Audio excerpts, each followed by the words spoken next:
Hello everyone, welcome to Ignition. Hello, and today we're going to look at something that we're all interested in, which is in-car entertainment.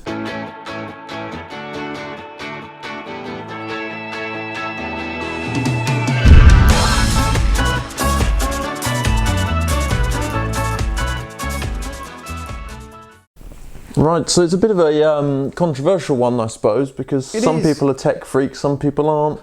Old, young. Is it going to be interesting, actually? I think this is interesting from our perspective, because I quite often, and me and Mum hand you our phone because we can't do it. No, yeah, that's true. Sorry. Because we're old and stupid, and I've got zero patience with anything. Yes, especially technology. Yeah, and so playing in the background, we've got varying bits of tech. Here's a nice Porsche, and it's interesting to see which is a good system and a bad system. Now, Porsche have gone from shed loads of buttons. Yes, loads and loads, like almost like a glass panel, wasn't it, with just buttons.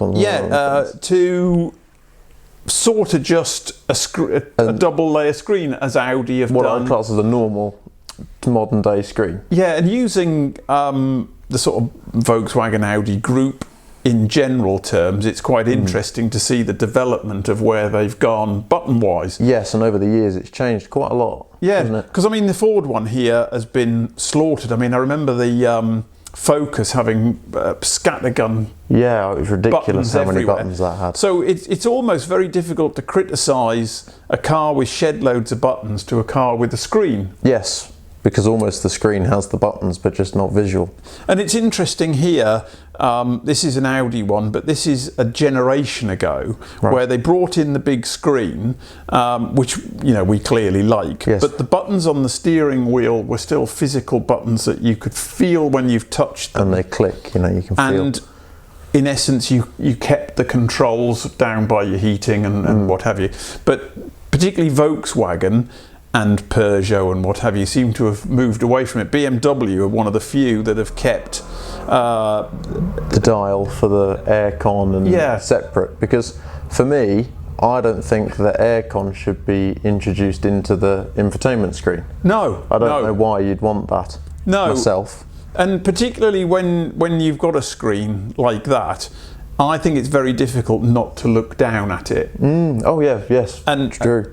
But so you being young, can you, young with a very nice new haircut, yes, can you drive, because you drive Mum's car? Yes, Mum's Volkswagen T-Cross, mentioned it before. Can you drive and do things on her screen without looking at it? No. So even you can't? No. In fact, sometimes when I'm driving and I'm fiddling on the screen, you look back at the road and you think, God, I wasn't looking where I was going, because you get so focused on the screen because there's so many buttons to press. Yeah, nice motorbike going past. Yeah, it does sound quite nice. Got the window open, it's 40 degrees here. Yeah, we have to have some sort of breeze. But the screen, you get so distracted, but even me personally, I get distracted by a screen. But yeah, it's just, I find it quite distracting. And you do look up and think, hang on, I wasn't looking where I was going. Yeah, it's an interesting thing. I think the Peugeot one, that has to be, as far as I'm concerned, because I mean, how much I like that 3008. Oh, every time we see one, it's, oh, look at that. I love it. And the 2008, there's someone close to us who's just bought the new 2008, and it's in that really violent electric blue, and it's just stunning. And I think it's a lovely car, but I test drove, so I have driven this. In fact, it could have been that car. It had that fabric and everything. So I've test driven this car, and the screen, and it certainly didn't sound like that Harley going past. Yeah. And I think it's a Harley. It's not. No, it sounds more sport bike. No, I know. I've sat on it. It's a chap next door. Anyway, we won't talk about that because you're not going to see it. So when I test drove the Peugeot, it was just, there was two reasons I didn't like it. One, I had to press the piano keys at the bottom there. Yes. The screen would then change to what you can see here, which would be the temperature, and then I had to sit and press the temperature. But what I also had to do was lean forward. Ah, yes, yeah, because I suppose it's not you sit with your arms and to touch, I suppose you don't. Yeah, and well, I had to. I mean, you'd be even worse because you're deformed because you've got no body and you're all legs. Yeah, thanks, Dad. Deformed. It's a nice word, isn't it? To call your son. Because you sit miles. Because I do have to have the chair as far back as it will go. You're taller than me. Yeah. But mainly in legs. It's legs. Yeah, no, you're true. But and I'm 6 foot, and I had to bring myself forward to use that screen. But it wasn't just the fact that I had to bring myself forward, it was the fact that I had to touch more than one thing. Button, yes. And unless I'm mistaken, and we are going to check on it because we don't drive the T, it's 4 presses in the screen. If I wanted to change the driving dynamics of the car, which is something I should be able to do because if I'm driving, and I've come off the motorway onto and you're on a windy road, I think, I'll go to sport mode. Yeah. Well, in the T-Cross, I've got 4 touches of the LCD screen, which is there in Mum's car. I've got 4 touches before I've done it. Yes, it's a nightmare, isn't it? I just think it's bonkers because normally the Volkswagens of old had a switch. Yeah, just a button. Yeah, just a conventional sport. And which I think button. the Peugeot has, in fairness, but that's irrelevant. I'm more or less talking about the heating, and I just found it daft. Yeah, no, absolutely daft. It does seem a little bit strange. So the Peugeot was sort of the one that I thought was the worst, and then this one we can talk about. Yeah, this one's quite fascinating, isn't it? The old moving up to the newest. Because when we start nattering about cars, it's starting to frighten me how old I must be because I've had so many. Yes, yeah, true. I mean, I know I was lucky enough to have a lot of different cars, and although I haven't owned them all, I've had some for minimum of sort of 2 to 3 weeks, but I didn't have. But then there's some. So the middle one here, in fact, the two I've owned it was a S300 SE, wasn't it? It was. Which is the interior on the left. There. Sorry about that. Which is the old one. So I can talk about that. So I've had that car. And then I had a 3-year contract hire on the Centre Mercedes. You did. So that I know intimately, that one. That's the most intimate I can be with a car because that was the longest I'd ever personally had a car, 3 years. Yes, 3 years. Wasn't my only driver, was it, at the time? No. That was, in fact, I had both of those at the same time. You did.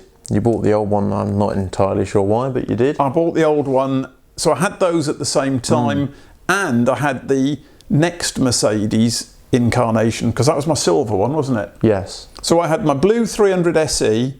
I had the silver 350 convertible with the centre interior. I'm pointing to the wrong place now. Centre interior, and then I had the facelifted 220 diesel estate, didn't I? Yes. All at the same time.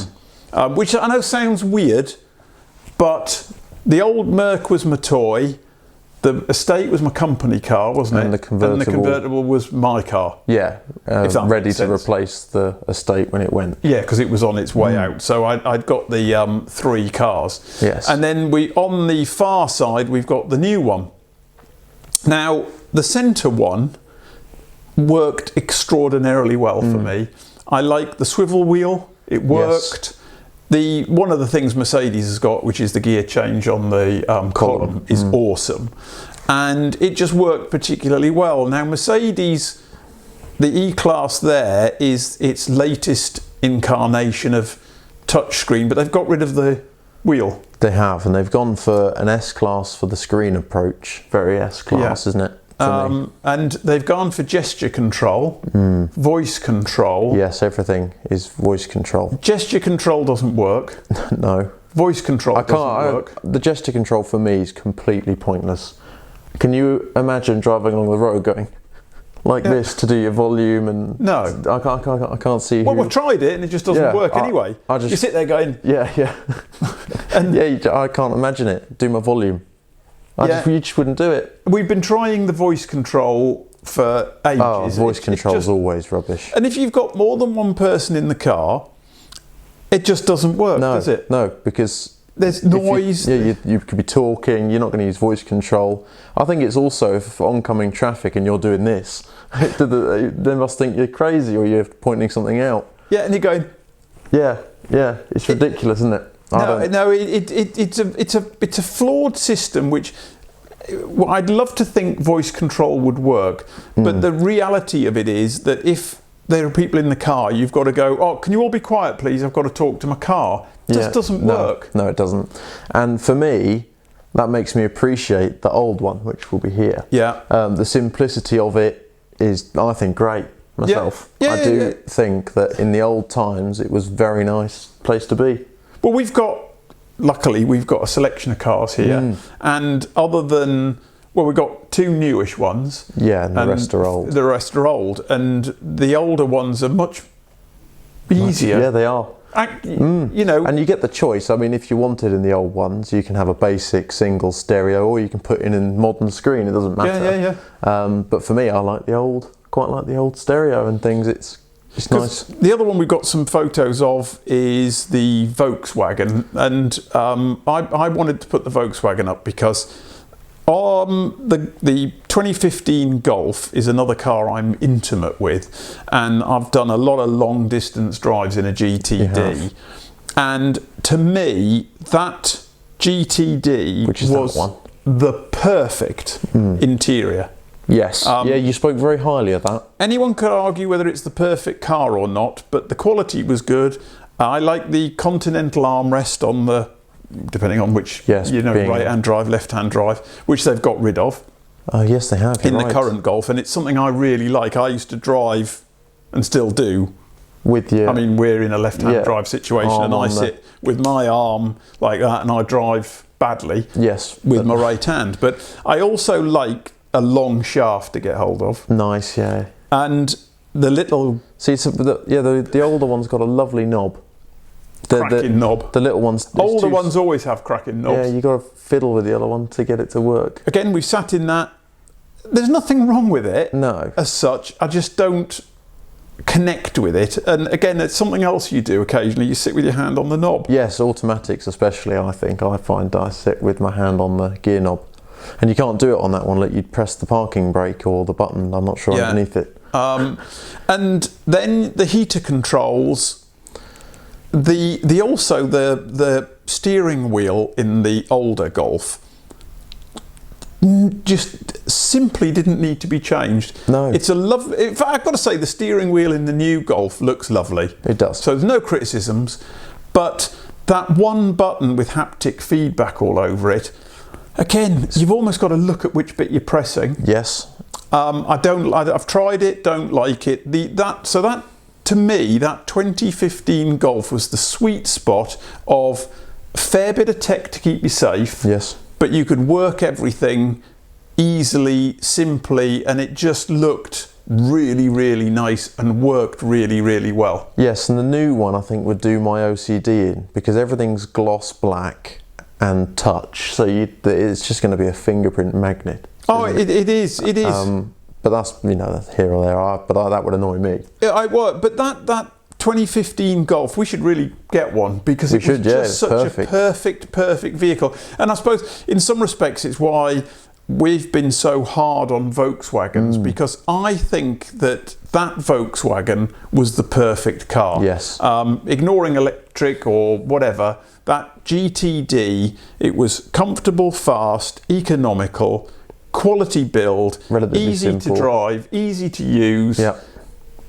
cheap to run. Wasn't cheap to buy, but it was cheap to run, and it was just, in my opinion, what a car should be, and it was perfect in most areas. And every car we've been in since, I can't No, you say. can't speak as highly. No. So when people have criticised us for slagging off the ID3, I've slagged off the ID3 because it's not that 2015 Golf, which I hold on such high regard, because it was just perfection. Although, going back to the ID3, I watched someone doing a drive last night with a head cam on, and it goes well. Well, I suppose they all say on the reviews that it handles amazing. Oh yeah, it looked great, but it just didn't quite. But it's the inside. The inside's the place you spend all your time, and if it's not practical and it doesn't function well, then it would get right on my nerves. Yeah, I mean, if they chuck that interior in an ID3, people are going to laugh at that, but that would be perfect for me. Yeah, and me too, I think. Yeah, and so again, I put on Facebook the other day that the ones that were coming off being delivered into Norway, they were the first ones coming off the delivery. The ID3s were in black. They look really nice. Right. Yes, I didn't see those photos. Yeah, really, really nice. So I'll try and find one and slip it in. And then if we use this as an example of a car, again, it's a remarkably similar car to the Golf, in fact. Well, it is a Golf, isn't it? True. So the Leon, we're not reviewing the Leon as such, we're just using the Leon as a modern incarnation of everything that's going into a modern day car. And do you like false exhausts? Personally, not greatly, but from a distance, I think they look okay. They look, depending on how it's done. Yes, I mean, they help, as long as they're not blocked up by plastic. See, when you look at this one, this is new against the current Golf. They've got the Continental handrests. They've kept the decent buttons on the steering wheel. They've put those pathetic sliders on that centre. That is what's gone in the ID3, within reason. Yeah, that finger sliding heat control. The finger sliding heat control, and again, people who've used it, and I've seen it in a Golf, but I've not seen it in an ID3. It's sensitive to the grime on you. You know, I mean, if you've been doing what everyone does, you're going along the road, you're on the motorway having a good old pick, and I want to change heating, and you wipe all your boogers on it. So all your dried boogers are all over your... Yeah, and if you don't wipe it on there, you'd have to wipe it on your trousers and then go on. Well, you never stop picking your nose. Yeah. I'll freely admit it. You never stop picking your nose. It's got to be done. It's got to be done. I suppose that's lucky if you're in the UK, because you tend to pick with you're dual-handed, aren't you? Yeah, I'm different to you. You seem to focus on one thing. Yeah, I know, it's made me nose. But they're also introducing the newer lights, aren't they, on the outside? I mean, this car just looks like an LED strip. This car at night, I like that. I mean, that is sexy. I don't like that. You don't like that? No. Right. Why is that? They don't look all in one line. There's little gaps, and because the Megane, when it came out, you cooed over those lights. Yeah. But why don't you coo over that one? I don't know. I freely admit I don't like the boot join. It's the boot. It's the join on the. You see, it goes on the very round far the side. edges. Yeah. Yes. No. I think this Leon is everything the Golf isn't. Yes, it seems to incorporate a lot of things that the Golf should have. Yeah, I mean, if it's my money, I'm buying a Leon, I'm not buying a Golf. And this is I'm possibly the marketplace, I'm still in the marketplace they're going for. Yes. And I think that's a better looking car. I'm not sure I like the rear lights, but they wouldn't put me off, because one, I can't see them, and two, they are sexy. They are, yeah. The interior looks nice, the switches look nice, the ambient lighting looks nice. It's got the little knob. Yes, the gear lever. But that's not a deal breaker for me, the little knob. The switches look better. I've got the slider controls. So this is a difficult choice for me, because if I was buying a new car, this one would be on my radar to buy.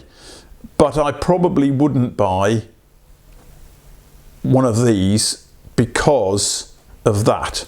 Yes. It's got those haptic feedback switches, and I'm not keen. Luckily, they haven't put them on the steering wheel, and I don't know why. Yeah, that's a bit odd. And I suppose you just press auto on that. That's just the lights, so they're going to stay on auto all the time. So it's not going to bother you greatly? No, once you've pressed it once, it should be all right. But if I was looking at these two cars, I would go that the Leon now looks the more expensive car than the Golf. The Leon looks more like the Golf than the Golf, because also the dials on what you'd call the virtual cockpit of the new Golf, they're just, to me, it looks like it could be on a kid's TV show. It doesn't look like a Golf should. But it looks a bit, and it's like Skodas have soft touch plastics in the front, on the side of the doors. Volkswagens have dropped it. Yes, they've gone to sort of scratch hard. And I know that you get better suspension in a Volkswagen as standard, and you've got to pay more for it on the Seats and the Skodas. But when you sit in them, the Skodas now, particularly Skodas more than these. I mean, the rear lights, when they shut down, I think this looks fantastic. Yeah, the sort of pattern it does is cool. But the cool. front looks nicer than the Golf. But as far as the tech goes, the tech on these cars for me have just gone too far, and I want to see them scale it back, which again that Citroen that we reviewed have done. Yes. So the Peugeot that we looked at earlier, we're saying that was one of the worst infotainment systems I've ever used. Yes, and I can agree. It was terrible. The new Citroen that comes out, they've gone back to knobs. So are we seeing, and do we believe that cars should go slightly scale it back? Because the tech that the actual car uses in the lane keeping assistant things, they need to find a happy medium for the inside of tech and not tech, I think. Keeping it as simple as possible, because we always go back to the phones. Apple, for us, even though it is almost just as complex as Android, for us, we find it easier to use. Yeah, and we were saying earlier on today how much you missed the button, because I've still got the button on my phone and you haven't got it. Yeah, and it's just simple things like a button on the phone. And now we're all wearing masks in Portugal. Face recognition. He's got face recognition. He can't use it. He has to unlock his phone manually. So yeah, my phone's a few years newer than yours, and it's actually not as good. Yeah, but I think that really we just wanted to put our opinions over of these massive screens that are coming in, and I'm not saying they don't look good, because they do. Oh, they do, yeah, there's no getting away from it. But the usability of them, I think, is dangerous, and I'm finding it interesting that Peugeot and Citroen are clearly have learned and are going back. They're going back, yes. To what most people say, that heating, if nothing else, should be separated with your volume, and the steering wheel needs to get slightly decluttered, because you can't, if you've got 10 different things with your thumb, you can't do them all. No, that's true. It's almost like you've got the whole car on the steering wheel. Yeah, so it was just it was an infotainment discussion, really. It was, yes. And I think we've gone on too far. I think we have. I think we've chatted long enough. So I think we'll call it a day I think we will. Thank you very much for watching. If you've got one thing in the comments to put, we would like to know the best car you've ever driven as far as usability is concerned, and the worst, and then we'll have a look at those and maybe we'll review that. Maybe we will. So a comment would be greatly appreciated. Yes, thank you. So that's it. We're going to leave you to it.